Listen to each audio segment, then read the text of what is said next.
in the land of Time. Thus Karnith, king of Alatta, spake to his eldest son. I bequeath to thee my city of Zoon, with its golden eaves whereunder hum the bees, and I bequeath to thee also the land of Alatta, and all such other lands as thou art worthy to possess. For my 3 strong armies which I leave thee may well take Zindara and overrun Istan, and drive back Onin from his frontier, and leaguer the walls of Yan, and beyond that spread conquest over the lesser lands of Hebeth, Ebanon, and Karida. Only lead not thine armies against Zinar, nor ever cross the Edis. Thereat, in the city of Zoon in the land of Alatta, under his golden eaves, died King Karnith, and his soul went whither had gone the souls of his sires, the elder kings, and the souls of their slaves.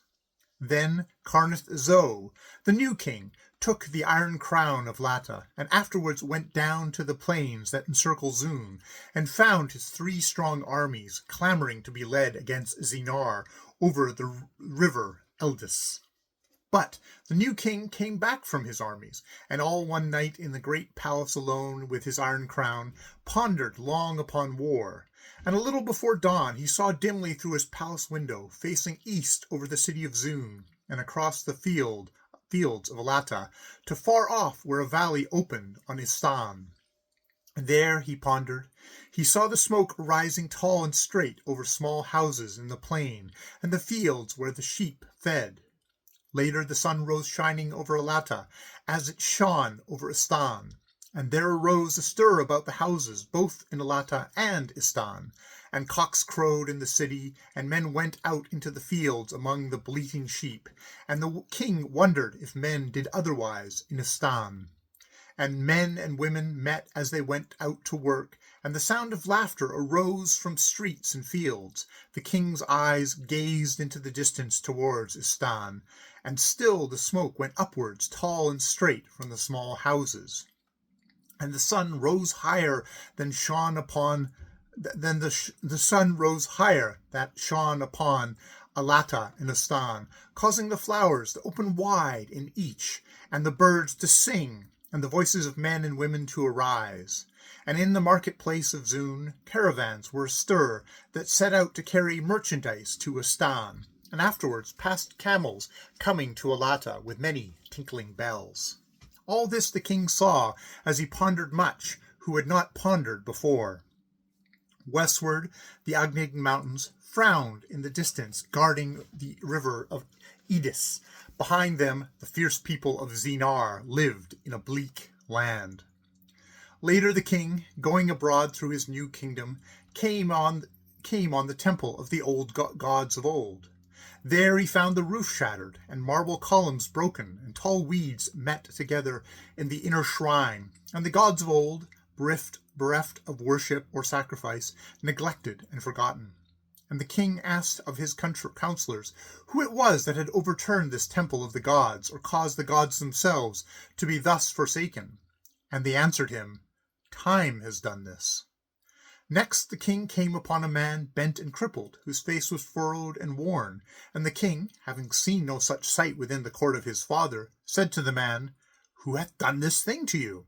And the old man answered, "Time hath ruthlessly done it." But the king and his counselors went on, and next they came upon a body of men, carrying among them a hearse. And the king asked his counselors closely concerning death, for these things had not been expounded to the king. And the oldest of the counselors answered, "Death, O king, is a gift sent by the gods by the hand of their servant Time, and some receive it gladly, and some are forced reluctantly to take it, and before others it is suddenly flung in the middle of the day. And with this gift that Time hath brought him from the gods, a man must go forth into the dark to possess no other thing, for so long as the gods are willing." But the king went back to his palace, and gathered the greatest of his prophets and his counselors, and asked them more particularly concerning Time.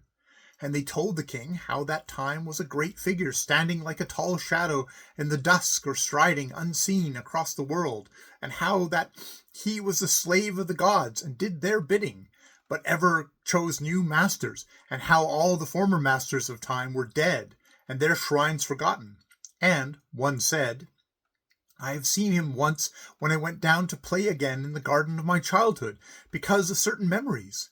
And it was towards evening, and the light was pale, and I saw Time standing over the little gate, pale like the light, and he stood between me and that garden, and I had stolen my memories, because he was mightier than I.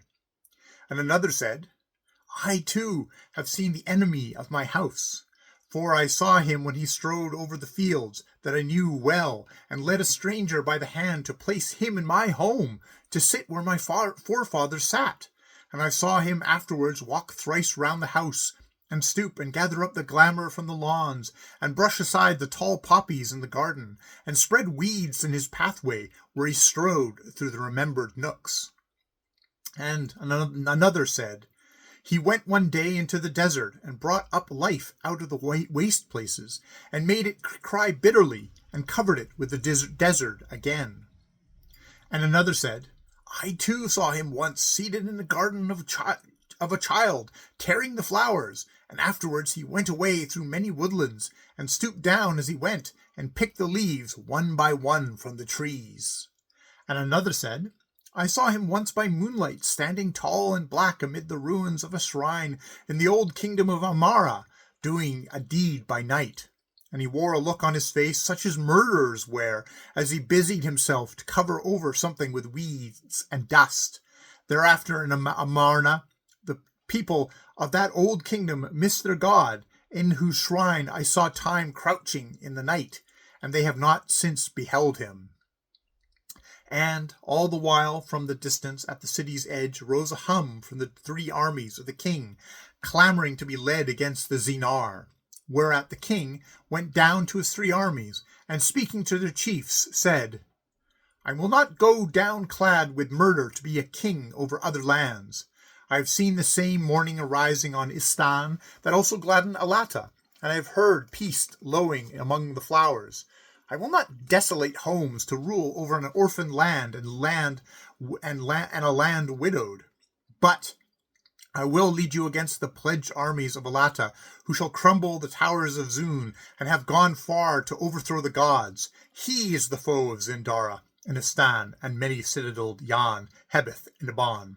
May not overcome him, nor Karid be safe against him among her bleakest mountains. He is a foe mightier than Zinar, with frontiers stronger than Edis. He leers at the people of the earth, and mocks their gods, and covets their bundled cities. Therefore we will go forth and conquer Time, and save the gods of Alata from his clutches, and coming back victorious shall find that death is gone, and age and illness is departed, and here we shall live forever by the golden eaves of Zun, while the bees hum among unrusted gables and never-crumbling towers. There shall be neither fading nor forgetting, nor ever dying nor sorrow, when we shall have freed the people and pleasant fields of the earth from inexorable time.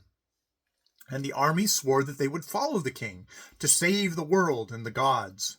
So the next day the king set forth with his 3 armies, and crossed many rivers, and marched through many lands, and whenever they went, they asked for news of Time. And the first day they met a woman with her face furrowed and lined, who told them that she had been beautiful, and that Time had smitten her face with his 5 claws. Many an old man they met as they marched in search of Time. All had seen him, but none could tell them more, except that some said that he went that way, and pointed to a ruined tower, or to an old and broken tree. And day after day, and month by month, the king pushed on with his armies, hoping to come at last on Time. Sometimes they encamped at night near palaces of beautiful design, or beside gardens of flowers, hoping to find their enemy when they came to desecrate in the dark. Sometimes they came on cobwebs, sometimes on rusted chains and houses with broken roofs or crumbling walls. Then the armies would push on apace, thinking that they were closer upon the track of Time.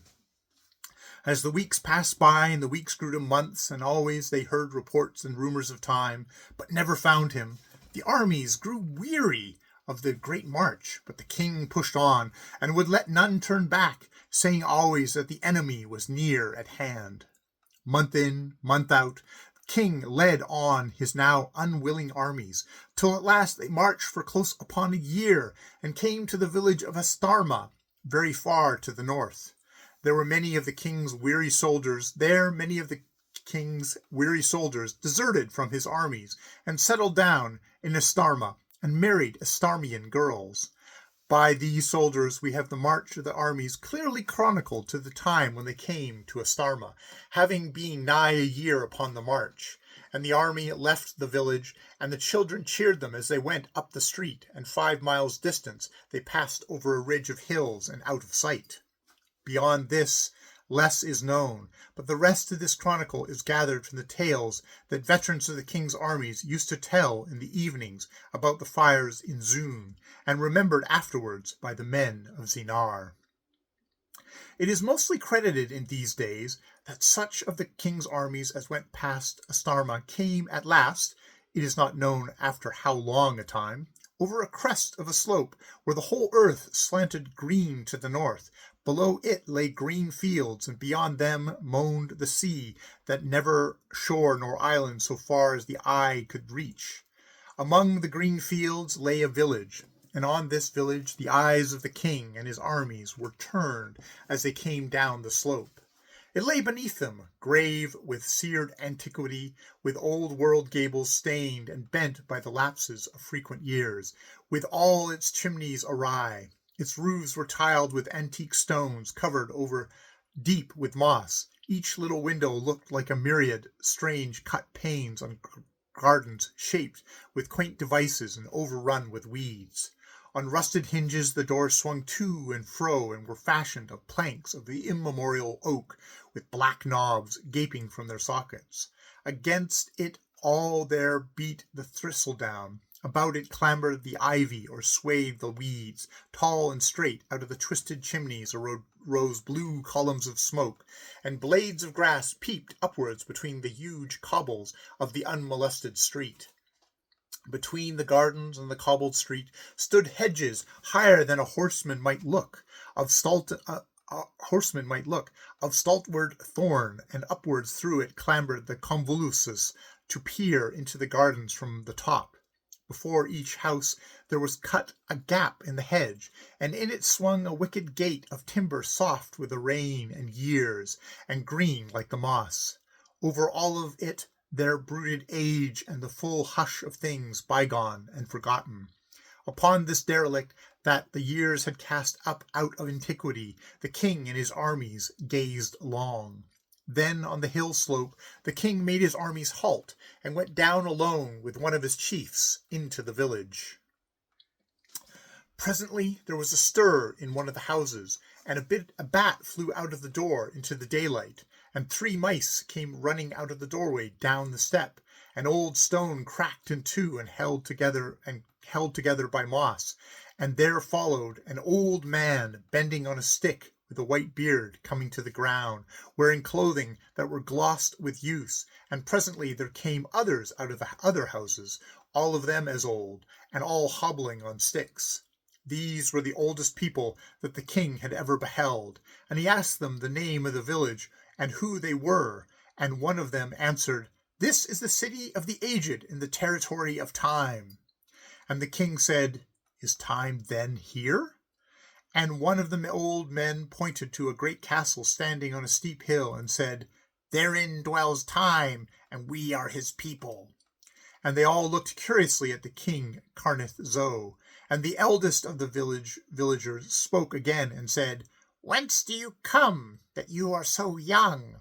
And Karnith Zo told him how he had come to conquer Time, to save the world and the gods, and asked them whence they came. And the villagers said, "We are older than always, and we know not whence we came, but we are the people of Time, and here from the edge of everything he sends out his hours to assail the world, and you may never conquer Time."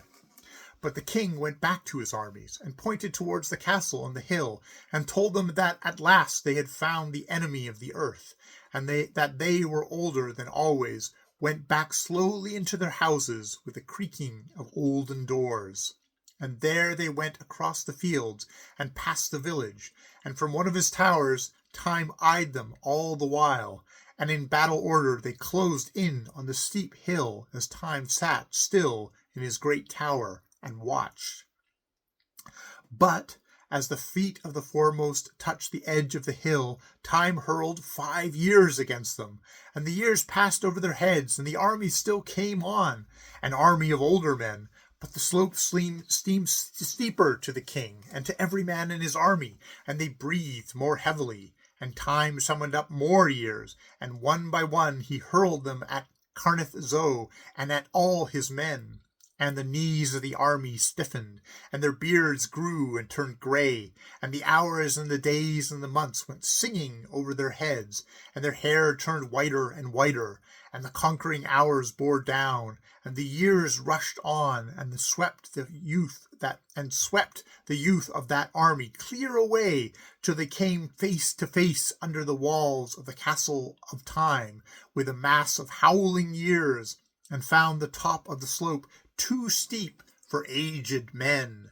Slowly and painfully, harassed with ague and chills, the king rallied his aged army that tottered down the slope. Slowly the king led back his warriors, over whose heads had shrieked the triumphant years. Year in, year out, they straggled southward. Always toward Zune they came, with rust upon their spears and long beards flowing, again into Astarma, and none knew them there. They passed again by towns and villages, where once they had inquired curiously concerning Time, and none knew them from there either. They came again to the palaces and gardens where they had waited for Time in the night, and they found Time had been there, and that all the while they set a hope before them that they should come on Zune again and see its golden eaves. But no one knew that unperceived behind them there lurked and followed the gaunt figure of Time, cutting off stragglers one by one, and overwhelming them with his hours. Only men were missed from the army every day, and fewer grew the veterans of Karnith Zo.